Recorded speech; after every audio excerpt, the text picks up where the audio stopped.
Au repas de Pâques, après 6 ans à Porteur la famille, papa a tout donné à ma sœur, sa fille prodigue, revenue Y à 5 semaines. J'ai posé la procuration et les clés. Bravo, Emma. Maman a gloussé, elle le mérite. Mais quand papa a ouvert mon enveloppe, il a hurlé. C'est une blague? Avez-vous déjà ressenti le goût métallique de la trahison au fond de votre gorge? Ce n'est pas un goût amer, non. C'est froid. C'est le goût du sang quand on se mord la langue pour ne pas hurler. Je m'appelle Manon. Et ce dimanche de Pâques, assis autour de la table familiale, mon père a levé son verre pour détruire ma vie. Après 6 ans à me tuer à la tâche, à sauver notre entreprise de transport de la faillite, à essuyer la bave de ses lèvres quand il était paralysé, il a souri. Il a regardé ma sœur Emma, revenue il y a seulement 5 semaines après avoir dilapidé sa jeunesse à Paris.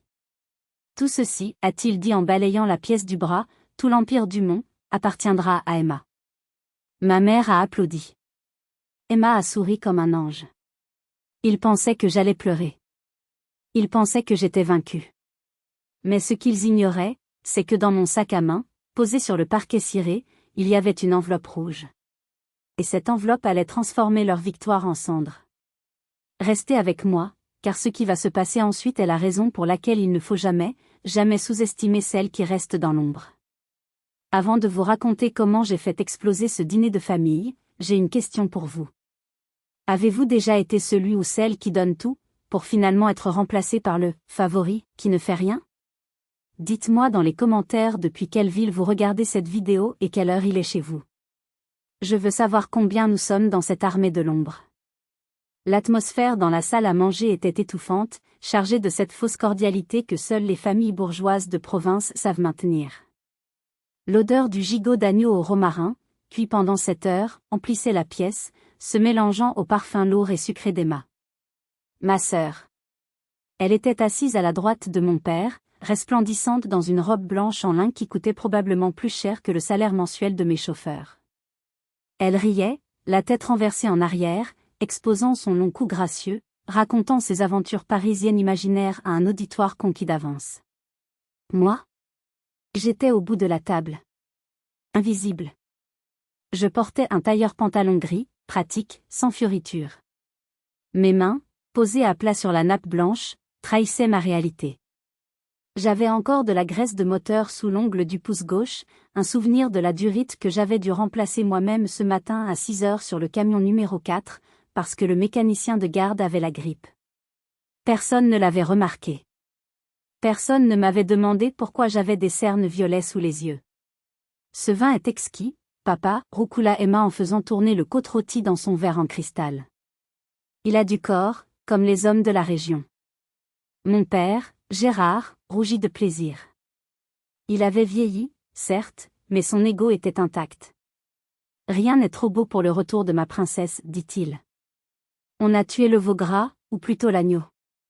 Les oncles et les tantes rirent poliment. Ma mère, Martine, rayonnait. Elle couvait Emma du regard comme si elle était une œuvre d'art fragile qu'on venait de restaurer. Tu as tellement manqué à cette maison, ma chérie, dit-elle en lui caressant la main. La maison était si terne sans toi. Terne. Le mot me frappa comme une gifle. Terne était donc le mot pour décrire les 6 années où j'avais maintenu ce toit au-dessus de leur tête?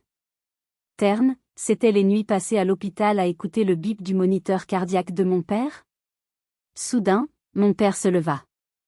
Il tapota son verre avec son couteau en argent. Le tintement cristallin fit taire les conversations. Mes amis, ma famille, commença-t-il, la voix tremblante d'émotion. Ce Pâques est spécial. C'est le Pâques de la résurrection. Non seulement le Seigneur est ressuscité, mais notre famille est enfin complète. Il marqua une pause théâtrale, posant une main lourde sur l'épaule nue d'Emma. J'ai pris une décision. Je ne suis plus tout jeune. L'entreprise, les transports du Mont, a besoin d'un nouveau visage. Un visage moderne, charismatique, capable de nous représenter dans le monde. Il inspira profondément.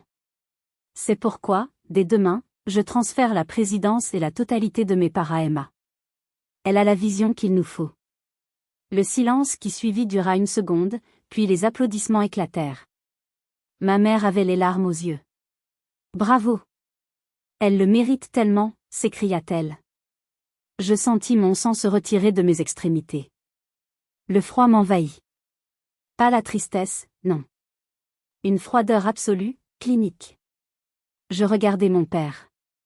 Il ne me regardait même pas. Pour lui, j'étais un meuble. Un outil qu'on utilise et qu'on range.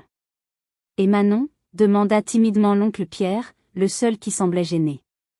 Oh, Manon restera, bien sûr, répondit Emma avec un sourire condescendant, prenant la parole à la place de notre père. J'aurai besoin d'une assistante fiable pour gérer la paperasse. Elle est très douée pour les détails ennuyeux, n'est-ce pas, petite sœur? Elle me fit un clin d'œil. C'était le moment. Le moment où tout bascule. Je pris mon verre d'eau. Je bus une gorgée, lentement, sentant l'eau fraîche descendre dans ma gorge sèche. Je posai le verre sans faire de bruit. Félicitations, Emma, dis-je. Ma voix était calme, trop calme. Tu as raison. Je suis très douée pour les détails. Il pensait que j'acceptais mon sort. Il ne savait pas que je venais d'enclencher le compte à rebours. Pour comprendre pourquoi je n'ai pas renversé la table à cet instant précis, il faut remonter 6 ans en arrière. Il faut que vous compreniez ce que j'ai sacrifié. À l'époque, je vivais à Stuttgart, en Allemagne. J'avais 28 ans et j'étais ingénieur logistique chez Mercedes-Benz. J'avais une vie parfaite. Un salaire à 6 chiffres, un appartement avec vue sur le parc, et Hans. Hans était grand, blond, architecte, et il me regardait comme si j'étais la 8e merveille du monde. Nous parlions mariage. Nous parlions d'acheter une maison en Bavière. Je n'avais pas mis les pieds à Saint-Étienne depuis 2 ans, fuyant cette ville grise et l'ombre écrasante de ma famille. Puis, le téléphone a sonné. Il était 3h17 du matin. C'était ma mère. Elle hurlait. Je ne comprenais rien, juste des mots hachés, papa, camion, route, sang, viens. Mon père avait fait un AVC massif au volant de son camion sur l'autoroute A7. Par miracle, il n'avait tué personne, mais le camion s'était couché, déversant 20 tonnes de marchandises. Il était dans le coma à l'hôpital de Lyon. J'ai raccroché, les mains tremblantes. Mon premier réflexe n'a pas été de faire ma valise. Mon premier réflexe a été d'appeler Emma. Emma vivait à Paris, dans le 18e arrondissement. Elle se disait « artiste conceptuelle », ce qui signifiait qu'elle vivait au crochet de ses petits lamis successifs et peignait des toiles que personne n'achetait. « Allô ?» Sa voix était pâteuse, agacée. « Emma, c'est papa. C'est grave. Il est dans le coma. Il faut qu'on rentre. » Il y a eu un silence. Puis le bruit d'un briquet. Elle allumait une cigarette. « Je ne peux pas, Manon. J'ai le vernissage de Julien demain soir. C'est crucial pour ma carrière. Tu te fous de moi? Papa est peut-être en train de mourir. Arrête ton drame. Tu sais que je ne supporte pas les hôpitaux. Et puis, toi, tu es l'organisé de la famille. Tu sauras quoi faire. Moi, je suis trop sensible pour ça. Emma, l'entreprise est en feu. Maman dit que les chauffeurs font grève. J'ai besoin d'aide. Alors vas-y. Tu as toujours aimé jouer au petit soldat. Laisse-moi vivre ma vie. Elle a raccroché. Juste comme ça. Je me suis tournée vers Hans. Il était assis au bord du lit, inquiet. Ne y va pas, Manon, a-t-il dit doucement en allemand. Ils vont t'aspirer. Tu ne reviendras jamais. Il avait raison. Dieu, qu'il avait raison. Mais je ne pouvais pas laisser ma mère seule. Je ne pouvais pas laisser l'héritage de Pépé Louis, mon grand-père adoré qui avait fondé cette boîte avec un seul vieux camion, partir en fumée. J'ai fait ma valise en 10 minutes. J'ai embrassé Hans sur le front, sans savoir que c'était la dernière fois. J'ai pris ma voiture et j'ai conduit 7 heures d'affilée, pleurant sur l'autoban, franchissant la frontière alors que le soleil se levait sur une France qui ne m'attendait pas, mais qui allait me dévorer. Quand je suis arrivée à l'hôpital, l'odeur de désinfectant m'a prise à la gorge. Ma mère était assise dans le couloir, petite, voûtée, impuissante. Quand elle m'a vue, elle ne m'a pas demandé comment j'allais. Elle m'a tendu une liasse de factures froissées. Les fournisseurs appellent sans arrêt, a-t-elle gémi. Fais-les taire, Manon. Fais quelque chose.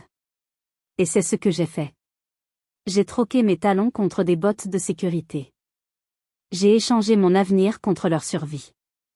Mais ce que je ne savais pas, c'est que le sacrifice ne serait jamais suffisant. Vous imaginez peut-être que diriger une entreprise de transport, c'est s'asseoir derrière un grand bureau et signer des papiers. Laissez-moi vous corriger. Diriger les transports du Mont à cette époque, c'était descendre en enfer. L'entreprise était une ruine. Mon père, en bon patriarche têtu, avait caché la vérité. Il y avait 200 000 € de dette fiscale. Les camions tombaient en morceaux. Et les chauffeurs, c'était une autre histoire. Le premier jour où je suis entré dans l'entrepôt, le silence s'est fait. 20 hommes, des routiers endurcis, le visage marqué par la route et le tabac, m'ont dévisagé. J'étais une femme, j'étais jeune, et je venais d'Allemagne avec mes diplômes théoriques. Alors c'est la petite qui va nous donner des ordres, a lancé Bruno, un délégué syndical au regard torve. Retourne jouer à la poupée, gamine. Ici, c'est du diesel, pas du parfum. Les rires ont fusé. J'ai senti mes joues brûler. J'avais envie de courir, de retourner à Stuttgart. Mais l'image de mon père, intubé, incapable de bouger un doigt, m'a retenu.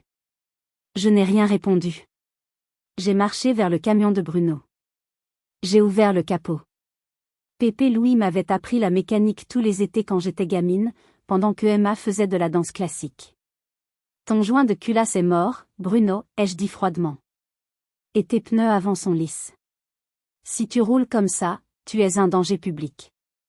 Tu es mis à pied tant que ce n'est pas réparé. Le rire s'est arrêté net. J'avais gagné le premier round, mais la guerre ne faisait que commencer. Cette première année fut un cauchemar flou. Je dormais 4 heures par nuit sur le vieux canapé en cuir défoncé du bureau, enveloppé dans un sac de couchage qui sentait la cigarette froide. Le jour, je me battais avec les banquiers qui voulaient saisir nos actifs. Je négociais des moratoires avec l'URSSAF, suppliant des fonctionnaires sans visage de nous laisser un mois de plus. La nuit, j'allais à l'hôpital. Maman était inutile. Pire, elle était un poids. Elle passait ses journées à pleurer au chevet de papa, mais refusait de faire le moindre effort pour comprendre la situation financière. Ne m'ennuie pas avec tes chiffres, Manon, criait-elle quand j'essayais de lui expliquer qu'on risquait de perdre la maison. Ton père va se réveiller et il réglera tout ça. Il est fort, lui. Lui. Toujours lui. Et moi? Je me souviens d'un soir de novembre. Il pleuvait à verse. Un camion était tombé en panne sur l'autoroute A47, bloquant la circulation. Le dépanneur refusait de venir car nous avions des factures impayées. Je n'avais pas le choix. J'ai pris la vieille camionnette de service, j'ai conduit sous la pluie battante. J'ai changé cette roue de camion, seule, dans la boue, éclairée par les phares des voitures qui me klaxonnaient. J'ai glissé. Je me suis ouvert la main sur une jante rouillée. Le sang s'est mêlé à l'eau boueuse. Je me suis assise là, sur le bas-côté, trempée jusqu'aux os, et j'ai hurlé. J'ai hurlé de rage, de fatigue, de solitude. J'ai sorti mon téléphone. J'ai regardé le profil Facebook d'Emma. Elle venait de poster une photo d'elle sur une terrasse parisienne, un verre de spritz à la main. La légende disait, la vie est dure, mais l'apéro aide. #ParisLife #artiste. J'ai regardé ma main en sang. J'ai regardé son sourire insouciant. C'est ce soir-là, dans la boue froide de l'autoroute, que quelque chose s'est brisé en moi. La gentille Manon, la fille dévouée, est morte ce soir-là. Une autre Manon est née. Une Manon qui a compris que personne ne viendrait la sauver. Si vous étiez à ma place, assis dans la boue, le sang sur les mains, en voyant votre sœur faire la fête pendant que vous sauvez sa famille, qu'auriez-vous fait? Auriez-vous tout abandonné? Ou auriez-vous préparé votre revanche? Dites-le moi dans les commentaires. Je lis tout. La deuxième année, un miracle s'est produit. Papa s'est réveillé. Enfin, une partie de lui. Son corps était là, mais son esprit était lent, brumeux. Il pouvait bouger la main droite, marmonner quelques mots. L'aphasie avait volé son éloquence, le laissant frustré et colérique. L'entreprise était toujours au bord du gouffre. Pour obtenir un prêt de restructuration vitale de 500 000 euros, la banque exigeait une garantie solide et un mandataire social ayant les pleins pouvoirs. Papa ne pouvait plus signer ni comprendre les contrats complexes. C'était un mardi matin gris. Maître Lefebvre, le notaire de famille, est venu dans la chambre d'hôpital. Il a sorti les documents, une procuration générale et un mandat de protection future. Gérard, Martine, a dit le notaire d'une voix grave. Ces documents donnent à Manon le pouvoir total d'agir en votre nom. Elle pourra vendre, acheter, gérer les comptes, modifier les statuts de l'entreprise. C'est une responsabilité immense. Ma mère a regardé le stylo comme s'il était brûlant. Elle a regardé mon père. Il a fixé le plafond, une larme coulant sur sa joue mal rasée. Est-ce nécessaire, a-t-il croassé. Si vous voulez sauver la boîte, oui, ai-je répondu. Je ne les suppliais plus. J'énonçais des faits. Ma mère a soupiré, un soupir théâtral de martyr. Nous n'avons pas le choix, Gérard. Emma n'est pas là, elle est trop sensible pour ces choses-là. Encore Emma. Même quand elle n'était pas là, elle prenait toute la place. Il ne me confiait pas le pouvoir parce qu'il me faisait confiance. Il me le confiait parce que j'étais la seule option, la roue de secours. Ils ont signé. 2 signatures tremblotantes au bas d'une page qui allait devenir mon arme. Merci, ma fille, a murmuré ma mère en me tendant le papier. Tu es une bonne petite soldate. Je suis sortie de l'hôpital avec le dossier serré contre ma poitrine. Je suis allée directement à la banque. Puis, je suis allée à mon bureau. J'ai ouvert le coffre-fort personnel que j'avais fait installer la semaine précédente, un coffre dont j'étais la seule à avoir la combinaison. J'y ai déposé la procuration. Ce soir-là, en regardant le papier scellé, j'ai pris une décision. J'allais sauver l'entreprise, oui. Mais je n'allais pas la sauver pour eux. J'allais la sauver pour moi. J'ai commencé à lire le code du commerce, les lois sur la fiducie, les montages de société. J'ai appris que la loi est comme un moteur de camion, si on sait quel boulon dévisser, on peut tout démonter et tout remonter différemment. Ils pensaient m'avoir donné une laisse pour que je tire leur charrette. Ils venaient de me donner les clés du royaume. Et ils étaient trop aveugles pour voir que la reine venait de monter sur le trône. Les années 3 et 4 furent celles de la reconstruction. J'ai viré les chauffeurs incompétents. J'ai renégocié chaque contrat au centime près. J'ai décroché un contrat en or avec une chaîne de supermarchés bio pour la logistique du froid. L'argent a commencé à rentrer. Mais à la maison, l'ambiance pourrissait. Papa récupérait de la parole, et avec elle, son arrogance. Il venait au bureau une fois par semaine, en fauteuil roulant puis avec une canne, critiquant tout. Pourquoi tu as changé le logo? Pourquoi on ne travaille plus avec Michel? C'était mon ami. Michel nous volait du carburant depuis 10 ans. Et puis, j'ai découvert les virements. Je passais en revue les comptes personnels de mes parents, je gérais tout, rappelez-vous.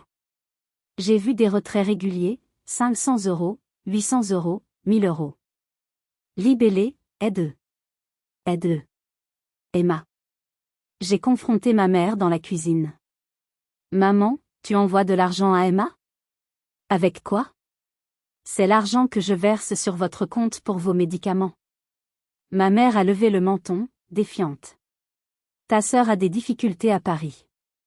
La vie d'artiste est dure. Elle a besoin de maintenir son image. Elle ne peut pas s'habiller chez Tati comme toi. Comme moi. Je portais le même jean depuis 3 ans. Je n'avais pas pris un jour de vacances. Et mon travail finançait les soirées parisiennes de ma sœur. C'est là que le projet Phénix est né. J'ai contacté un avocat d'affaires à Lyon, loin des oreilles indiscrètes de Saint-Étienne. J'ai créé une nouvelle société, Phénix Logistique. J'étais l'associé unique. Voici le piège, et il était magnifique de simplicité. L'entreprise familiale, Transport Dumont, avait besoin de nouveaux camions pour honorer le contrat des supermarchés. Mais Dumont avait un mauvais dossier de crédit à cause des dettes passées. J'ai utilisé mon crédit personnel et les bénéfices que j'avais générés pour acheter une flotte de 18 camions frigorifiques flambant neufs, équipés des dernières technologies. Mais je ne les ai pas achetés au nom de Dumont. Je les ai achetés au nom de Phoenix Logistique. Ensuite, en tant que gérante ayant tous les pouvoirs, grâce à la fameuse procuration, j'ai signé un contrat de location. Transport Dumont louait les camions de Phoenix Logistique. Sur le papier, tout semblait normal. Les camions portaient le logo Dumont, un simple autocollant magnétique. Les chauffeurs étaient payés par Dumont. Les clients signaient avec Dumont. Mais légalement, Dumont était une coquille vide. Dumont ne possédait plus rien, à part quelques vieux bureaux poussiéreux et des dettes. Les actifs réels, les camions, les logiciels de logistique que j'avais développés, les brevets appartenaient à Phoenix. Appartenaient à moi. Mes parents n'ont jamais posé de questions. Tant que l'argent rentrait, tant qu'ils pouvaient aller au restaurant le dimanche et dire à leurs amis « Ma fille gère la boutique », ils s'en fichaient. Ils n'ont jamais lu les contrats de leasing. Ils n'ont jamais remarqué que le « propriétaire » sur les cartes grises était Phoenix Logistique SAS. J'ai construit un radeau de sauvetage doré pendant qu'ils dansaient sur le pont du Titanic. 5 semaines avant ce fameux Pâques. La porte d'entrée s'est ouverte et le parfum de Chanel numéro 5 a envahi le couloir. Emma était de retour. Elle n'est pas revenue humblement. Elle est revenue avec 3 valises Louis Vuitton, des contrefaçons, j'ai l'œil pour ça, et une histoire tragique. Son galeriste l'avait escroquée. Paris était devenu trop toxique pour son âme sensible. Elle avait besoin de se ressourcer dans le cocon familial. La vérité, que j'ai découverte plus tard via un détective privé, oui, j'étais devenue paranoïaque, c'était qu'elle croulait sous les dettes de jeu et qu'un usurier la cherchait. Dès qu'elle a franchi le seuil, mes parents ont régressé. Papa, qui marchait avec une canne, s'est redressé. Maman a retrouvé le sourire qu'elle avait perdu depuis 6 ans. Ma chérie, ma toute belle. On va t'installer dans ta chambre. Manon, va chercher les valises de ta sœur. J'ai monté les valises. Emma ne m'a pas dit merci. Elle a regardé sa chambre et a froncé le nez. C'est un peu vieillot, non? Il faudrait refaire la déco. Quelque chose de plus, feng shui. Le lendemain, des peintres étaient là. Payés par l'entreprise, bien sûr. Mais le pire n'était pas à la maison. C'était au bureau. Emma a décidé qu'elle voulait s'impliquer. Papa l'a nommée directrice de la communication sur le champ. Elle est arrivée au dépôt avec ses talons aiguilles, regardant les chauffeurs comme s'ils étaient des animaux de zoo. Ce logo est hideux, a-t-elle décrété lors de sa première réunion. Et pourquoi tous ces vieux? Il faut rajeunir l'équipe. Elle pointait du doigt Henri.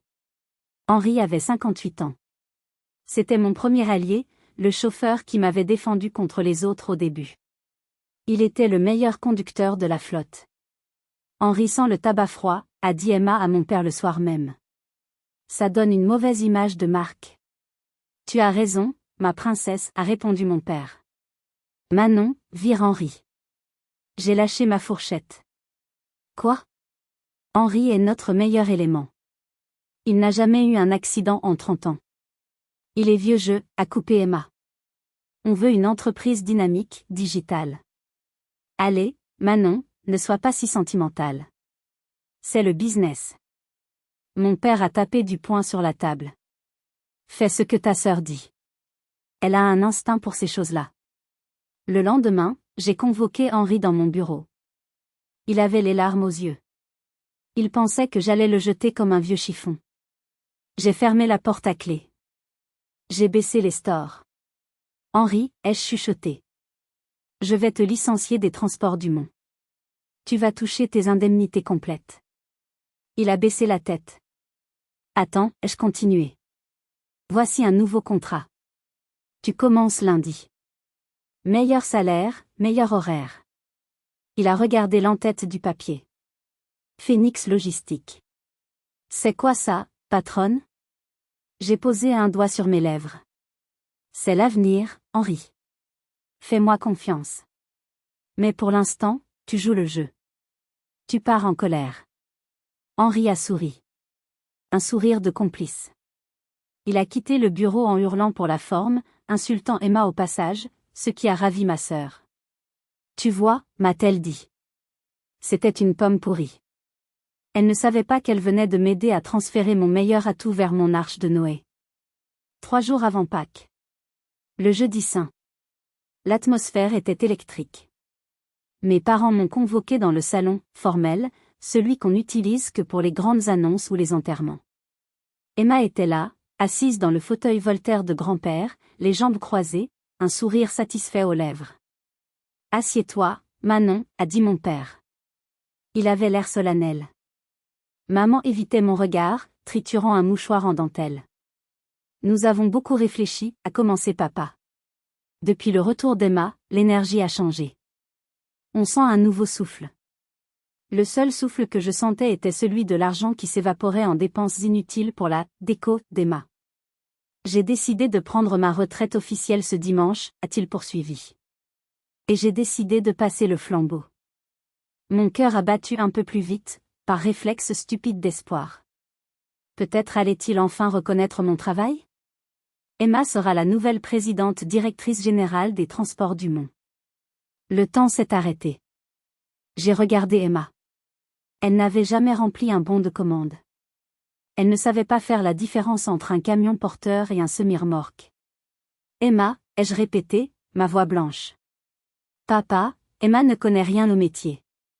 Elle apprendra, a aboyé mon père. Elle a le charisme. Toi, Manon, tu es excellente pour l'exécution. Tu resteras directrice des opérations.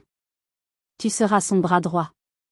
Tu feras le travail de fond, et Emma s'occupera de la stratégie et de la représentation.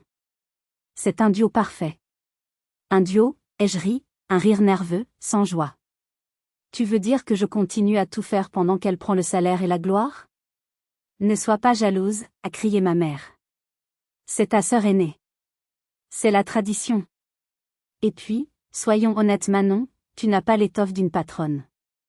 Tu es trop rigide. Trop terne. Terne. Encore ce mot. Je me suis levée. J'ai regardé ces 3 personnes qui partageaient mon ADN. J'ai vu leur médiocrité, leur cruauté banale. J'ai vu qu'ils ne m'aimaient pas. Ils aimaient ce que je faisais pour eux, mais ils ne m'aimaient pas. C'est votre dernier mot, ai-je demandé. C'est ma décision, a tranché mon père. L'annonce sera faite dimanche au déjeuner de Pâques. Je veux que tu sois souriante et que tu soutiennes ta sœur. Sinon. Sinon quoi ? Sinon tu n'as plus ta place dans cette famille. J'ai hoché la tête lentement. Bien. Je serai là dimanche. Et je serai souriante. Je suis montée dans ma chambre. Je n'ai pas pleuré. J'ai sorti mon téléphone de secours, celui que je gardais caché. J'ai composé le numéro de Maître Soraya, mon avocate à Lyon. Soraya ? C'est Manon. On y va. Lancer la procédure résurrection. Oui, pour dimanche matin. Ils voulaient une fête de Pâques ? Ils allaient avoir une passion du Christ, et ils allaient jouer le rôle des Romains qui se font écraser par la pierre du tombeau. Je pensais être prête pour ce qui allait suivre. Mais je n'avais pas prévu la violence de leur réaction. Quand l'argent est en jeu, les masques tombent, et les monstres apparaissent. Si vous êtes arrivé jusqu'ici, laissez un commentaire pour nous dire ce que vous auriez fait à la place du personnage principal. Vous pouvez aussi écrire simplement le chiffre 1 pour montrer que vous suivez encore. Et dites-nous, vous regardez cette histoire depuis quelle région ou quel pays ? Retour au déjeuner. La viande était froide dans mon assiette. Les applaudissements pour la nouvelle présidente Emma s'étaient tus. Tous les regards étaient braqués sur moi, attendant ma soumission. J'ai sorti l'enveloppe rouge de mon sac. Je l'ai fait glisser sur la nappe blanche, entre le sel et le poivre, jusqu'à ce qu'elle touche la main de mon père. « C'est quoi ça ?» a demandé Emma, méfiante. « Une lettre de démission ?» « Oh Manon, ne sois pas dramatique. »« Ouvre, papa, ai-je dit doucement. » Mon père a saisi l'enveloppe avec ses gros doigts boudinés. Il a déchiré le papier. Il a sorti le document unique qu'il contenait. C'était un acte d'huissier, daté de ce matin même. Les huissiers coûtent cher le dimanche, mais ça valait chaque centime. Il a mis ses lunettes. Il a lu les premières lignes. J'ai vu ses yeux s'écarquiller. Sa mâchoire s'est décrochée. Une veine a commencé à battre furieusement sur sa tempe. C'est impossible, a-t-il bégayé. C'est une blague? Manon, c'est quoi cette merde? Lis à haute voix, ai-je ordonné. Ma voix n'était plus celle de la fille obéissante. C'était la voix d'une PDG. Il a lu, la voix étranglée, objet, résiliation immédiate de contrat de location et reprise de biens. Au nom de la société Phoenix Logistique SAS, propriétaire légal de la flotte de véhicules immatriculés ci-dessous, je vous notifie par la présente la fin immédiate du bail précaire consenti à la société Transport Dumont pour défaut de paiement et violation des clauses de solvabilité. Il s'est arrêté, incapable de continuer. Emma lui a arraché le papier des mains. Phoenix Logistique, a-t-elle crié. C'est qui ça? Nos camions sont à nous. Non, Emma, ai-je répondu, savourant chaque mot. Les camions sont à moi. Phoenix Logistique, c'est moi. À 100%. J'ai acheté ces camions il y a 3 ans avec mon argent et mon crédit. Dumont les louait. Et puisque Dumont est techniquement en faillite sans ma gestion, et que tu viens d'être nommée présidente, j'ai décidé que je ne voulais pas faire affaire avec toi. Je reprends mes jouets. Un silence de mort est tombé sur la table. On entendait une mouche voler. Tu as volé nos camions, a hurlé ma mère, se levant si vite qu'elle a renversé sa chaise. Je n'ai rien volé. J'ai tout payé. J'ai les factures, les titres de propriété, tout est à mon nom. Vous étiez trop occupé à vous regarder le nombril pour lire les contrats que vous signez. Je me suis levée. J'ai posé un trousseau de clés sur la table. Les clés de la maison. Et ça, c'est pour vous. Je pars. J'ai vidé mon bureau ce matin. J'ai aussi pris la liberté d'informer nos 10 plus gros clients du changement de direction. Curieusement, quand ils ont su que c'était toi, Emma, qui reprenais les rênes, ils ont tous résilié leur contrat avec Dumont pour signer avec Phoenix. Dès demain matin. Mon père est devenu violet. Il a cherché son souffle, portant la main à sa poitrine. Pour la première fois, je n'ai pas ressenti de pitié. Juste du dégoût. Tu es un monstre, a-t-il sifflé. Tu tues ta propre famille. Non, papa. J'ai empêché ma famille de me tuer. Emma s'est jetée sur moi. Elle a essayé de me griffer le visage, ses ongles manucurés visant mes yeux. C'était pathétique. Je l'ai repoussée sans effort. Elle a trébuché et est tombée dans les bras de l'oncle Pierre. Tu vas le payer, a-t-elle hurlé, le visage déformé par la haine. Je vais te traîner en justice. Vas-y, ai-je dit en arrangeant ma veste. Mon avocate t'attend. Mais je te préviens, les frais de justice coûtent cher. Et d'après mes calculs, l'entreprise Dumont n'a plus que 48 heures de trésorerie avant que la banque ne coupe les vivres. Je me suis dirigée vers la porte. Je n'ai pas regardé en arrière. J'ai entendu ma mère éclater en sanglots, des sanglots de terreur, pas de tristesse. J'ai entendu mon père appeler mon nom, mais c'était trop tard. Je n'étais pas encore sortie de l'allée gravillonnée que la symphonie du chaos a commencé. De ma voiture, vitre baissée, je pouvais entendre les sonneries de téléphone à l'intérieur de la maison. C'était comme une musique douce à mes oreilles. Le premier appel était sans doute celui de la banque. J'avais pris soin d'envoyer une copie de la notification de reprise des actifs à notre gestionnaire de compte le matin même. Sans camion, l'entreprise n'avait plus d'activité. Sans activité, plus de garantie. La ligne de crédit de 300 000 €? Je l'ai. Instantanément. J'ai démarré mon moteur. Au même moment, mon téléphone a vibré. C'était un message de groupe WhatsApp des chauffeurs. C'est bon patronne. On a tous reçu les nouveaux contrats Phoenix. On est avec toi. On ne roule pas pour la Barbie. J'ai souri. J'ai conduit jusqu'à une colline qui surplombait la propriété. Je me suis arrêté 5 minutes, juste pour regarder. J'ai vu la voiture de l'oncle Pierre partir en trombe. Les rats quittaient le navire. Puis, j'ai vu Emma sortir en courant, son téléphone à l'oreille, gesticulant frénétiquement. Elle essayait sans doute d'appeler ses anciens amis de Paris pour un prêt. Bonne chance. Ce que je n'avais pas vu, mais que j'ai appris plus tard, c'était la scène à l'intérieur.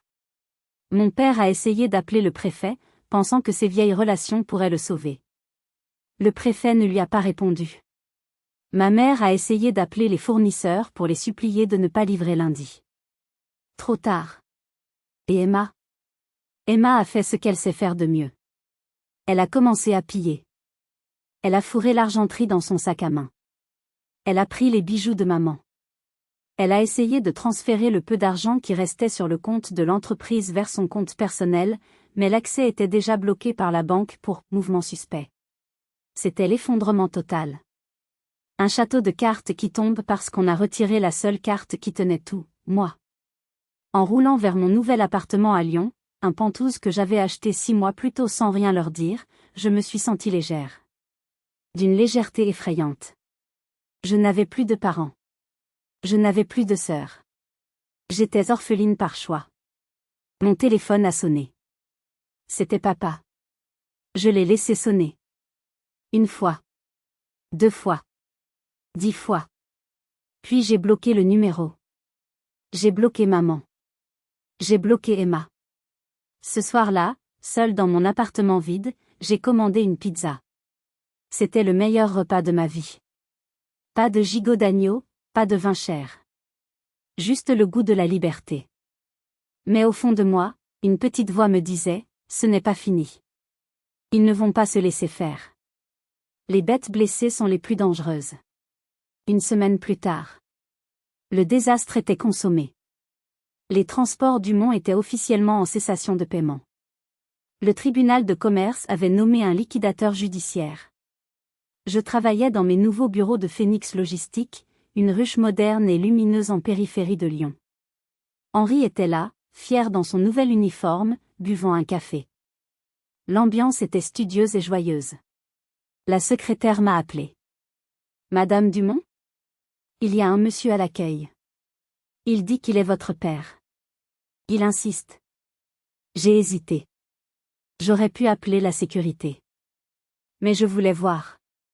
Je voulais voir ce qu'il restait de l'homme qui m'avait déshérité. Gérard est entré. Il avait vieilli de 10 ans en 7 jours. Il marchait difficilement avec sa canne. Il portait un vieux costume froissé.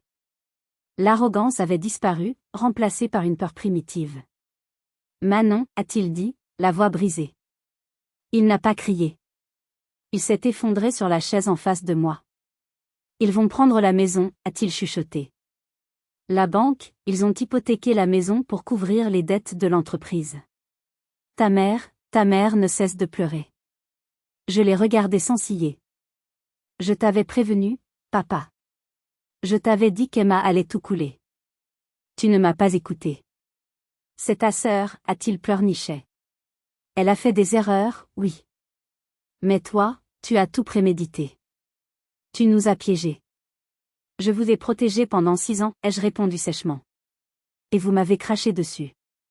Vous avez choisi le cheval de course qui boite parce qu'il avait une plus belle crinière. Assumez votre pari. Il a essayé de me prendre la main. J'ai retiré la mienne. Manon, nous n'avons plus rien.